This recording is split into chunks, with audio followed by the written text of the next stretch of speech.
and welcome to Daily Interlake News Now. I'm your host, Taylor Inman. We're chatting about last week's biggest stories and taking a look at what's coming up for the Flathead Valley. This week for our deep dive segment, I'll speak with Interlake reporter Kate Heston and get caught up on bills our local lawmakers have moving through the legislature as the session nears completion in May. But first, here are some headlines.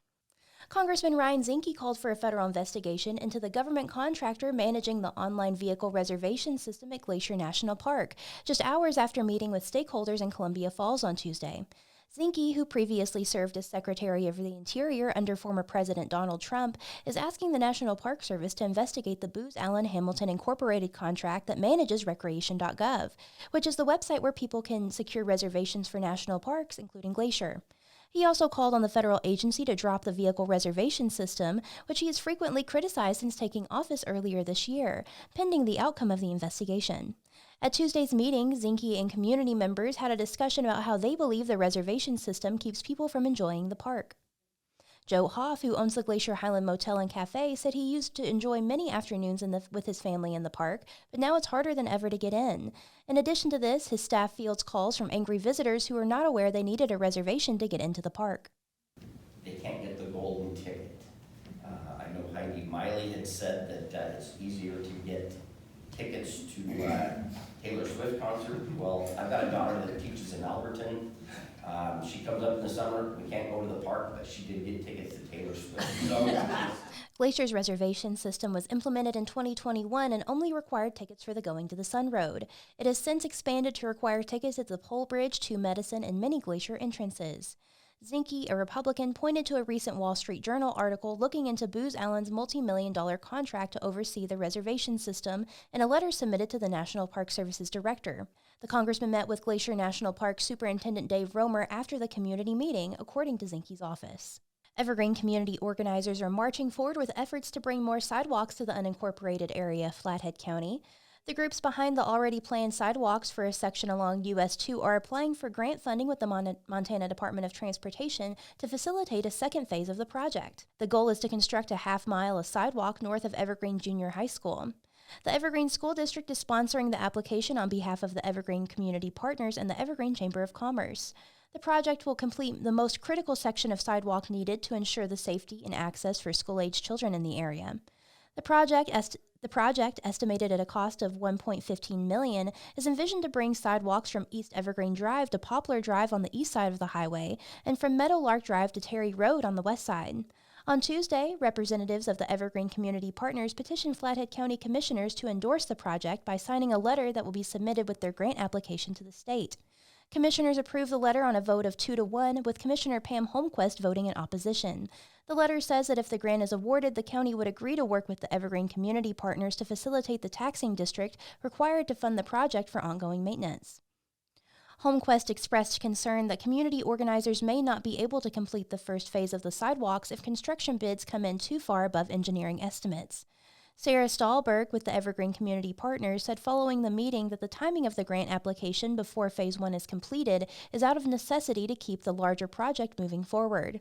For the initial phase, sidewalk organizers earned a $1 million grant from the Department of Transportation in September of 2021 to create the sidewalks from the old Kmart to the Evergreen Junior High School. Final design for the project is complete and construction is anticipated for spring or summer of 2024. The Flathead County chapter of the Citizens Climate Lobby is holding an event on Earth Day to educate the community about opportunities to move towards renewable energy sources. The Citizens Climate Lobby is an international grassroots nonprofit that advocates for policies to mitigate climate change. The Flathead County chapter has 300 registered members, according to co-leader Angie Winter, who said the organization is volunteer-driven and focused on federal-level legislation that is effective in reducing net emissions. The family-friendly event will be held at the Northwest Montana History Museum and largely focuses on what is offered in the 2022 Inflation Reduction Act in regards to transitioning towards renewable energy resources. Winter said there's something for everyone at the event, which will kick off with the film Current Revolution, The Transformation Cannot Be Stopped, featuring the role utilities will play in the transition to a clean energy system. The workshop Electrify Your Life will provide information on the benefits available through the Inflation Reduction Act to homeowners and renters to make the transition to an electrified home. Another workshop will use an online simulator to look at various policies and their relative effectiveness in addressing the issue of global warming and the resulting changes in the climate.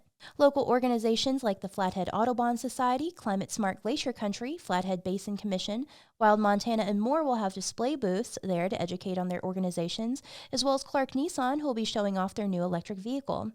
Winter said projections from the Inflation Reduction Act and the public's growing concern about climate change has her hopeful for the future. I think more and more people recognize that climate change is serious. It's impacting our health. You have only to look at the smoke in the summertime to know that it's impacting your health.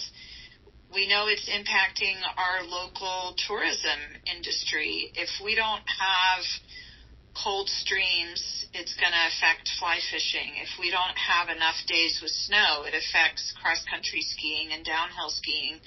So it's serious, and I believe people are recognizing that. I believe people are getting involved. They're voting. The educational Earth Day event will take place at the Northwest Montana History Museum on April 22nd and will run from 1 to 4 p.m. It is free and open to the public. You can read those full news stories and more great local news coverage on thedailyinterlake.com. In addition to our website, the Interlake has a breaking news app. To keep up with what's going on in the community, search Daily Interlake in the App Store. Now it's time for our deep dive segment. Today I'm chatting with Interlake reporter Kate Heston about what our local lawmakers have been up to this session. Hi, Kate. Thanks for joining us. Thank you for having me. So Kate has been following bills filed by local lawmakers here in the Flathead. What has Kalispell Representative Courtney Sprunger been up to this session? Yeah, so Representative Sprunger's been up to a lot this session, actually, and she is very engaged with the governor on a lot of what she is doing. And so specifically something that she has going for her right now that the governor actually had in his budget is establishing an adoption tax credit, which is House Bill 225. And it's eligible for families who adopted on or after July 1st, 2022. And if you adopt out of foster care, the family is awarded $7,500 in the tax year. And if it's a regular adoption, they're awarded $5,000. The bill is currently on the governor's desk, so it just requires his signature, and then that will ultimately become law. Another bill that Courtney Sprunger has been really, really pushing for is House Bill 267, which is the SAFER Act, which is funding a bunch of infrastructure projects in and around Montana. And this actually got signed into law on March 13th as a part of Governor Gianforte's huge package for Montana. And so it's going to put $100 million towards infrastructure projects. And each year you can't exceed $15 million. But Sprunger said in a hearing that roads and bridges are the bedrock of our community and commerce. So I know that she's really excited about this one. And a lot of people on both sides of the aisle are also pretty excited about infrastructure. A last one that she's kind of been really pushing for is House Bill 257, which is going to grant children in high school specifically more opportunities to learn outside of the classroom. It basically creates a fund that allows kids to get steel-toed shoes or nursing scrubs or anything that they would need for an internship or an apprenticeship outside of the classroom. And that also passed the Senate on April 11th and is currently on the governor's desk. Yeah, it seems like she's been really busy this session. Another representative who's been really busy in the area is Braxton Mitchell. He's filed some bills that are pretty controversial among some people. Can you tell me about one of those bills? Yeah, for sure. He's been in the news a lot recently for House Bill 359, which prohibits Montana minors from attending drag shows. A lot of people assume that this is in response to a lot of the drag readings that happen at zoos for children. But specifically, it looks to prohibit minors from attending drag shows in public places, schools, and libraries. And so it kind of stops any drag performances from happening there. It's currently pending in the Senate, but considering that the Republicans have a major supermajority in the legislature, it will likely pass the Senate and go to the governor's desk. These hearings, though, for this bill have been super long, lots of proponents, lots of opponents, and a major testament to kind of the social issues at hand here in Montana. He also, though, is bringing some bills that are really specific to Northwest Montana that aren't as controversial, which, for example, House Bill 81, which is currently on the governor's desk as well, and it just passed the Senate, creates a new state veterans cemetery in Northwest Montana, which is something that a lot of veterans in this area are really looking forward to. So I know that Representative Mitchell sent an email the other day expecting that to get signed. So I know a lot of people are looking forward to that one. Yeah, that's awesome. And the Columbia Falls, a veterans home, and veterans services are really important. So that'll be great. So Senator Mike Cuff up in Eureka has filed some interesting bills about natural resource management.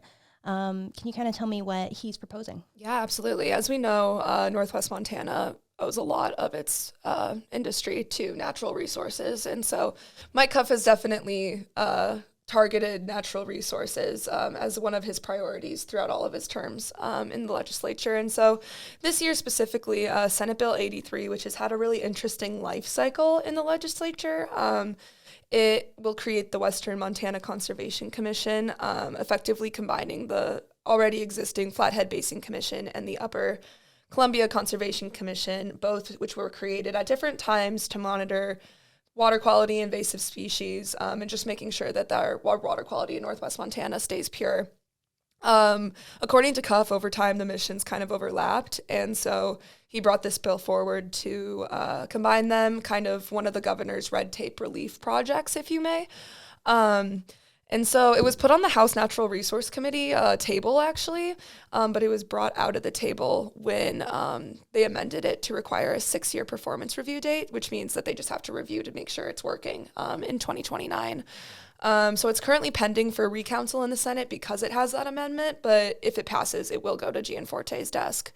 The other big natural resource one that Senator Cuff is pushing forward is Senate Bill 3, which looks to revise forest taxation laws. The goal, according to Cuff, is to incentivize timberland owners to continue growing trees by making the tax system more fair, by revisiting the tax rates and changing the appraisal cycle and a lot more, just because trees have such a long cycle that the revenue doesn't come right away. So he's trying to make it more incentivized so people continue to grow timber, and that's pending in the House right now. And once it passes the House, it will go to the governor's desk. And so, yeah, we've got some other representatives and senators in the area. What have they been up to this session? Yeah, for sure. There's definitely a handful of legislators in the Flathead. Specifically, there's 3 Regiers. So Matt Regier is the Speaker of the House, and his sister Amy Regier is also a representative in the House. Both of them have put forward some legislation dealing with abortion, and some other kind of contested things, but those are going through the legislature right now. Their father, Senator Keith Regier, is also in the Senate, and he's bringing forward some legislation along with Senator John Fuller. Both of them have been seen as kind of controversial figures as well. Representative Bob Keenan, he's from Big Fork, and he has been focusing a lot on mental health, which is pretty cool. These are all Republican legislators. The only legislator in the area that is not a Republican is Dave Fern, and he is the Whitefish representative, and he's been pushing forward some things that deal with resort towns and housing. And yeah, he hasn't been awfully successful with a lot of them, but he's been successful with some of his efforts for sure. Awesome.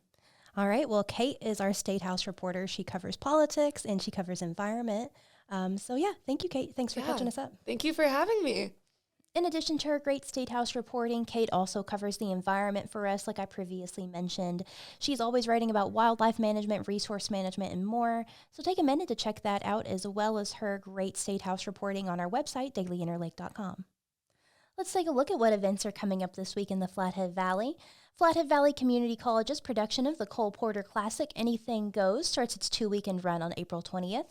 Get ready for music, dance, romance, and madcap antics aboard an ocean liner bound from New York to London. Performances take place in the FVCC Joe Legate Black Box Theater. It'll run April 20th through the 22nd and the 27th through the 29th, starting at 7 p.m. Tickets are available online at fvcc.edu/events or at the box office 1 hour prior to each performance. $20 for general admission, $15 for seniors, and it's free for students. Another great Earth Day event is taking place in Lakeside on Saturday. The Community Cleanup Day will begin at Volunteer Park at 8:30 a.m. A family-friendly event, trash bags and reflective safety vests, both adults and kid sizes, will be provided on a first-come, first-served basis. However, organizers recommend bringing your own work gloves, wearing bright colors, and comfortable shoes. Attendees will arrive at Volunteer Park between 8:30 and 9 a.m. to check in and receive your vest and trash bag, compliments of Sliders Lumber and Building Supply. Coffee and pastries will be provided by Glacier Perks, and organizers ask that attendees register ahead online. Find everything going on in the Valley under the Events tab on our website. A look ahead at the weather this week won't surprise many longtime residents. It's more rain and cloud and snow as we make that transition to warmer weather. Bar a cold front moving through, we could be looking at some slightly warmer temperatures, and I mean only slightly. Throughout the week, we maintain that slight chance for rain and snow, though the overall forecast is looking to be more cloudy with some chilly temperatures in the night and morning, and with highs getting up into the low 50s during the daytime. Thanks for joining us. News Now is a new podcast from the Daily Interlake. We're proud to be the largest news gathering operation in the region and one of the oldest papers in the Valley.